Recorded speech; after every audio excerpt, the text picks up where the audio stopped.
Hello, all my friends, hello. Hello, all my friends, hello. I'm feeling real silly, so let's start the show. Here we go, here we go, here we go. Haha. Here we go, seriously.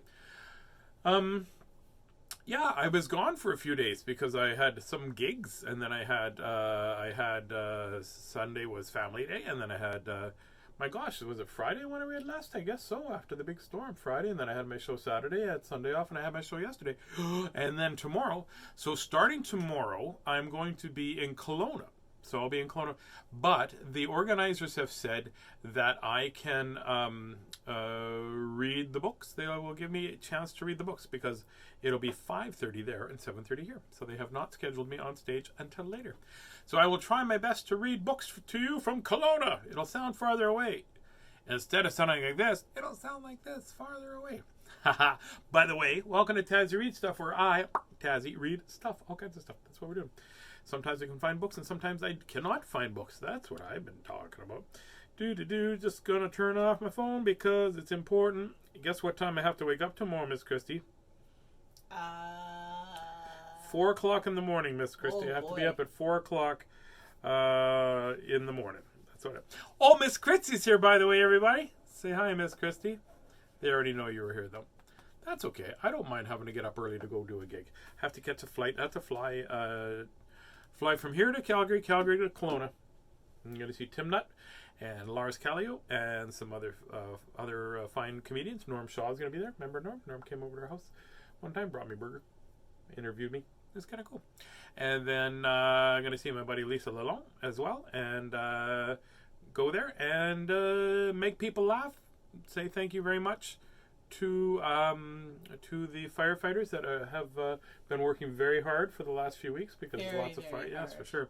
Yeah. And as I take a drink of water, and I am going to do my best to make them laugh, then come back home and make you laugh. There you go. Sounds good. Knock, knock. Who's there? I don't have anything. Anyways. Oh, man. I did write something that I was very proud of when somebody said, oh, you know, they have all these different color shirts that you could wear. And they have different things that have slogans on them. You should wear a shirt so people ask you about mental health. And I said, well, if you want people to ask you about mental health, you don't wear a shirt. You wear a duck costume, rollerblades, and a top hat. Then people will definitely ask you about mental health. For sure. Annette says I'll be echoing in the mountains. Yes. Little knock knock. Who's there? Little old lady. Little old lady who? I didn't know you could yodel. Little old lady who? Little old lady who? Little old lady. Christy's an old lady. Little old lady who? I can't deny that. Hey, you know what? In my bones, Tazz. I feel it in my bones, Tazz. You know, when I was a youngster, me and the Flintstones used to hang out playing dinosaur tag. That's what happened. Yeah. So long ago, my friends were made out of dirt. That's what it was. When I was a young child, the world was just one big country, and they split off. I remember when they split off to become different countries. That's what it was on different continents, but that's okay. Then I had my birthday. Anyway, that was my impression of Miss Christie being, well, old. And she's not old, really. I'm pretty old. You're not old. I'm older than you are. Well, you just have more gray hair since you met me. Stardust, so we're all pretty old. Stardust. There we go. So let's read a book. I remember having this sort of a book when I was a kid. Not this book. This is a newer book. This one was produced in 2019. But this was one of my favorite stories when I was a kid, and it's Paul Bunyan. That's it. Paul Bunyan. Paul between a Bunyan. And when I went to Duluth, Minnesota, I think is where they have there's pictures of myself standing in front of a giant Paul Bunyan statue. Here we go. This book is by Little Classics. That's a neat name. Who wrote this book?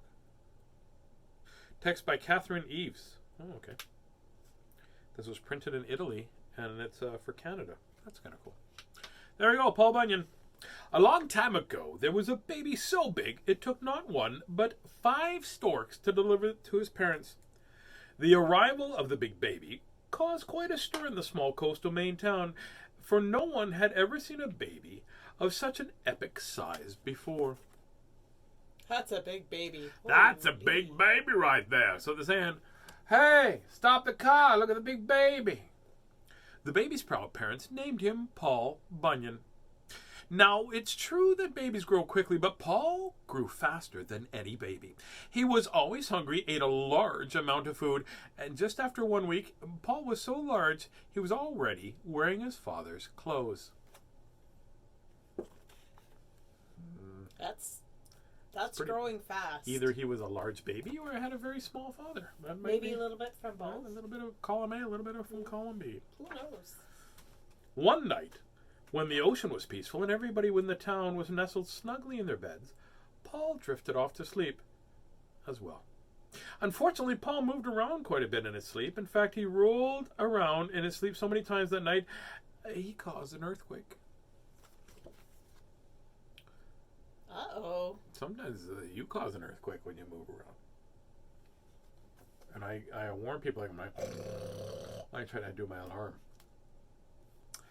The people of the town moaned and groaned. It seemed like Paul was always disturbing the peace somehow, even when he did regular things that everybody did. It was all on account of because of his huge size. This just won't do, cried the townspeople. Paul has to go. Well, that's not very friendly, is it, really, right there? No. No. You'd think that they would think of, like, good things to keep him occupied with. Yeah, exactly. He's very tall. There's lots of things that you need tall things for. That's it. Or tall people for. Light bulbs. Brandon McDonald's here. Brandon McDonald. Paul had grown up so big that his parents didn't know what to do with him. So, Paul's parents gathered up their belongings and took him deep into the woods, and that's where Paul grew up. From a young age, Paul could do many things that boys his age couldn't or wouldn't or didn't do very well. One of those things was wielding an axe. Because of his unusually large size, cutting down trees was easy for Paul. With one swift chop, he could take out several trees at once. Well, that's handy for building a log cabin, right? Yeah. By the time Paul was about 20, he had the strength of 50 men. He grew restless and decided it was time to move west and seek new adventure. He said goodbye to his parents. Bye! And then, with his axe over his shoulder, he set off on his own. They must have had to build him a very special axe. I think so. Match his size. I think so. We could axe him later. Also, I wonder where he got his clothes from. We could axe him later. We got his clothes from Mr. Big and Tall. Mr. Bigger and Taller. As Paul continued west, he encountered the most terrible snowstorm anybody had witnessed in ages. A dreadful chill crept across the land, and Paul found it harder and harder to carry on. Well, it's no doubt about that. Well, looks a little blustery. It does look a little blustery, a little blizzardy, and a little snowy. Paul trudged along through the swirling snow, so thick he could hardly see. He found shelter in a spot in the woods where the trees were thick and built a fire. As he warmed himself by the fire, he heard a strange cry. Wah! Wah! Wah! Wah! Ah! Beat a birdie me! That would be a strange cry. But what could it be? Wondered Paul. He followed the sound, making his way through the snowdrifts until at last he came upon a large, frozen animal in the snow. It was certainly no ordinary animal. It was a giant. It was a blue baby ox. Paul bent down and picked up the ox and carried him back to the fire to warm up. Well, that's very nice of him. Well, he's very used to carrying an ox. No, an axe. Axo. Different letter. You know, yep. Do you think people would hug and kiss an ox because it's OX? Paul and the blue ox became best friends. Paul named him Babe. The two were inseparable. Babe continued to grow, and before long, the horns on his head reached the top of the tallest trees. Oh my goodness. That's pretty tall. No kidding, eh? They must have been quite the sight together. No kidding. I would just be like, hope that doesn't poop. That's what I'd be doing. One day, Paul cut down trees with his trusty axe for the people in a nearby town. They needed the lumber to build all sorts of things, like new houses and buildings and barns for their growing population. Babe helped him with the work by rolling the logs to the river so they could float down to the sawmill.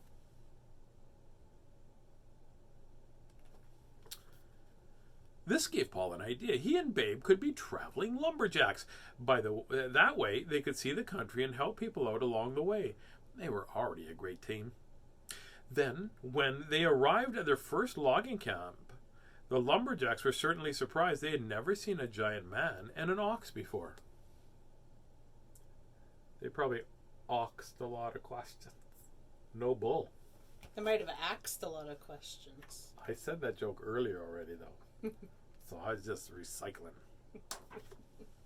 At first, people were afraid because Paul and Babe were so large, but as they moved from forest to forest and from town to town, the gentle giants became the most famous lumberjack team in the land. Everywhere they went, they performed good deeds and helped people along the way. Can you give me a hand? Oh, I got a great big one you could use. One time, Paul caught hundreds of fish with his bare hands and delivered them all to the cook of the local lumber camp. Everybody was so pleased. The fish fed the lumberjack for weeks. Well, there you go. I can't even catch a fish with a hook on it's not. Another time, with one stomp on the ground with his giant hoof, Babe made a public pool for the town to enjoy during the hot summer days. Paul and Babe's good deeds were endless. Hooray for Babe! As they neared the end of their traveling days, Babe grew tired and thirsty, so Paul dug out the Great Lakes to provide him with drinking water. Then Paul turned Babe and said, "It's time to settle down, Babe. We shall make this our home. Where shall we make our home?" And that's when they decided to go to the edge of the Big Onion River in Minnesota and started their very own logging company.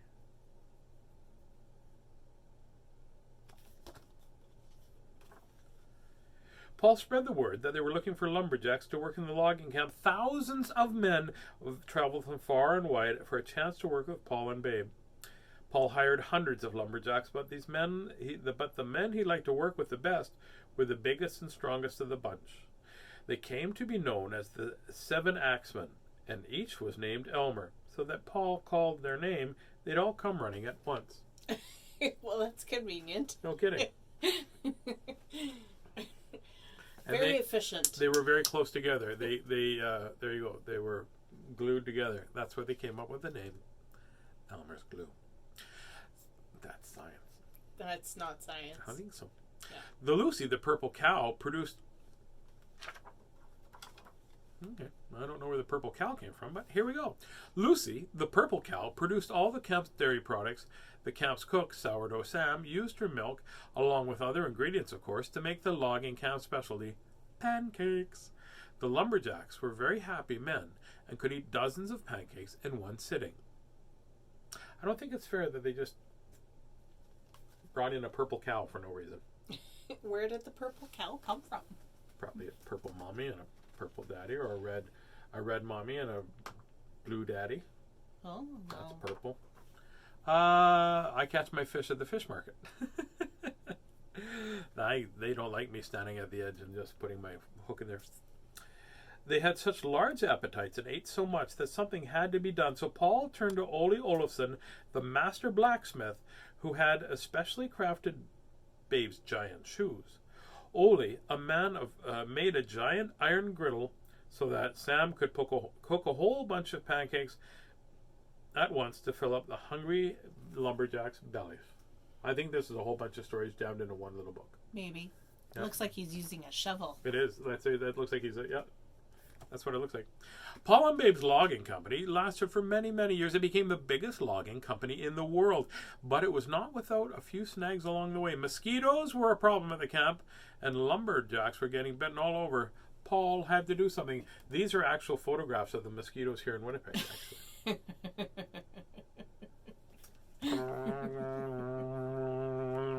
What's going on? Paul thought about a good solution.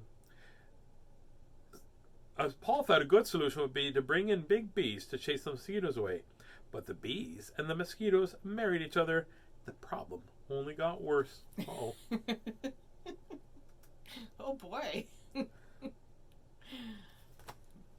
One day, the bees and the mosquitoes noticed a sugar boat that was bringing sugar to the camp. They swarmed the boat and became so full from all the sugar they ate, they couldn't fly anymore, and they drowned in the river. Paul managed to save 2 mosquitoes who began to help the lumberjacks by drilling holes in the maple trees so the lumberjacks could have maple syrup on their pancakes. This is based on a true story.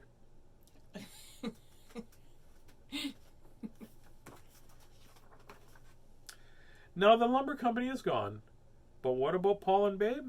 Their legend lives on. If you listen very carefully the next time you're in the woods, you may just hear Paul's far-off call going, "Timber!"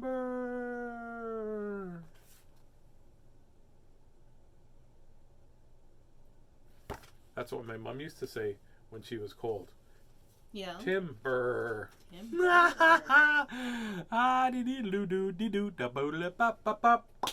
we got time to read one more? I think so. I have time to read one more. I need a little drink though.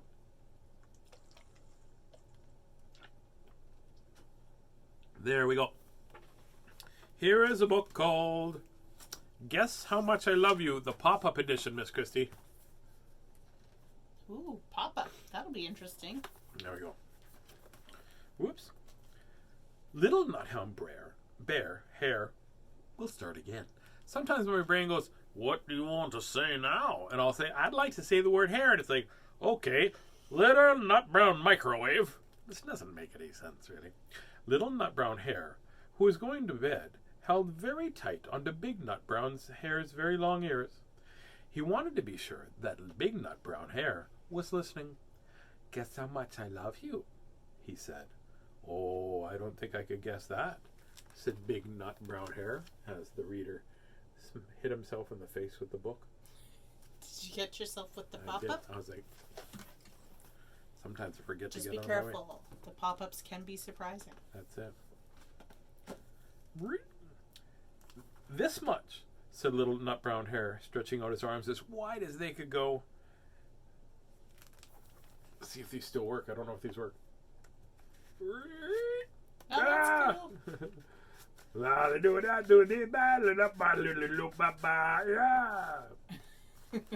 Ta-da!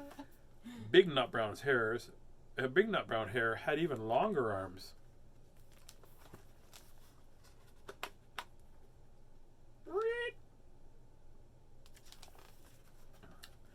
But I love you this much, he said. That's a lot, Little Nut Brown Hare thought.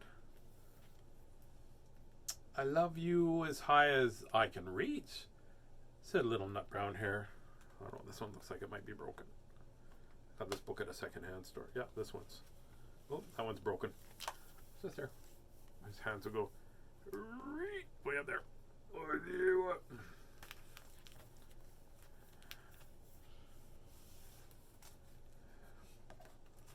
This is a hard book to read. You have to turn the. Ready? What? Oh, that's how big the. There you go. That's tall. That's pretty big. That is very tall. I love you as high as I can reach, said Big Nut Brown Hare. With that is very, very high, thought Little Nut Brown Hare. I wish I'd had arms like that. That high.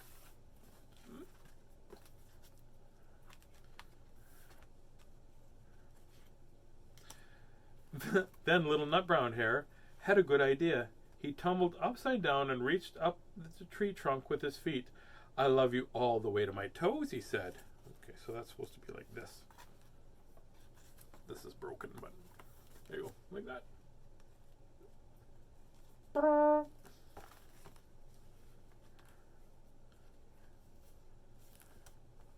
And I love you all the way to your toes, said Big Nut Brown Hare, swinging him above his head. Okay, ready for this one? Hold it up a little higher. I'm trying to, Miss Christie, but I can't. There you go. Whoop. That's pretty high. Yep.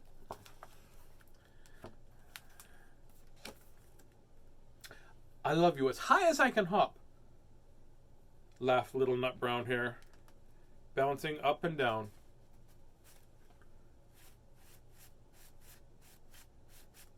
Hippity hoppity, hippity hoppity.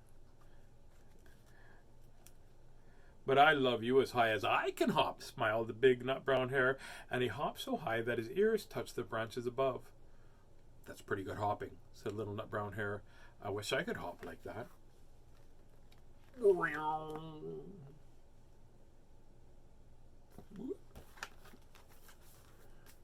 It's hard to read this book. Not to read, but to move everything. I love you all the way down the lane as far as the river, said Little Nut Brown Hare.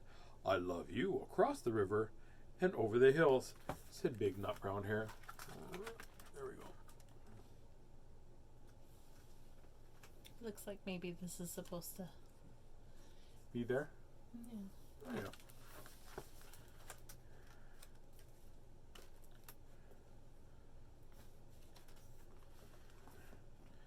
That's very far, thought Little Nut Brown Hare. He was almost too sleepy to think any more. He looked beyond the thorn bushes, out into the big dark night. Nothing could be further than the sky. I love you right up to the moon, said Little Nut Brown Hare. He closed his eyes. Oh, that's far, said Big Nut Brown Hare. That's very, very far. Big Nut Brown Hare settled Little Nut Brown Hare into his bed of leaves. Then he leaned over and kissed him goodnight, and lay down close to whisper and whispered with a smile, I love you to the moon and back. Okay, so I think we're missing part of the rabbit over there, but it was, I love you to the moon and back. There you go. You know what that tells me, Tazzy? That somebody didn't take care of the book as much as they should have. Or they had lots of fun reading really it. Loved for sure. reading about how much I love you. Aye, that's right. Mm-hmm. Beer. Beer. Beer. Every bunny loves some bunny sometime. Hey, it's Bunny Holly. Peggy Sue, Peggy Sue. What? Silly noise. There you go, everybody. Thank you very much for tuning in. It is time for us to get going. There you go. Diddly-doodly-doo. Taz Stewart is here. Hello, Bug Daddy Taz. How are you? Hope you're well. I'm going to be trying to read tomorrow at 7:30, still same regular time, so I'll try very hard to do that. So there you go. What else did I want to say? What else did I want to say? I think that's about it. Enjoy the rest of your week. Thank you very much for tuning in. And remember, in a world where you can be anything you want, please always choose to be kind. Oh, that's what I wanted to tell you. My show on Saturday was awesome. It was very fun. It was really good. I did 2 hours and I got a standing ovation. So I was very, very, very, very, very happy. So remember, it's okay to get mad. It's okay to be sad. And it's okay to be frustrated with the situation. But please, ABK. Always be kind. Always be kind. I'm going to try to always be kind. And we say try because sometimes we just can't always be kind. It's just the way it works. So just try your very best to be kind, and that's all I ask of you. Be the best you can be in the moment that you're given. That's it. And don't worry about being perfect, because in all that you say and all that you do, you never have to be perfect. You just got to be you. So you go be you, and I will be me, and Miss Christie will be Miss Christie, and Taz will be the other Taz, and to him, I am the other Taz. So that's how it works. Bye. Good night, all my friends. Good night. Good night, all my friends. Good night. May your dreams be cheery and your dreams be bright. Good night, all my friends. Good night. Sleep tight, all my friends. Sleep tight. Sleep tight, all my friends. Sleep tight. May your dreams be so silly till the morning light. Good night, all my friends. Good night. Lots of love from Miss Christie and I. And Wee Beast, who is being very, very silly. Justin, it says, I hope you get a puppy. I think maybe I will just bring a puppy back from Kelowna. And Miss Christy no, with thank you. Miss. Excuse me, I'm just in the middle of explaining things. No, thank you. And excuse me, I'm just in the middle of explaining things. And I'll just bring it home and she'll have to fall in love with it. I think that's a good plan. No, thank you. Because puppies are love, and that's science. That's not science. Kind of is science. A little bit. When you snuggle to a puppy, do you feel like he's loving you? Yes. Science.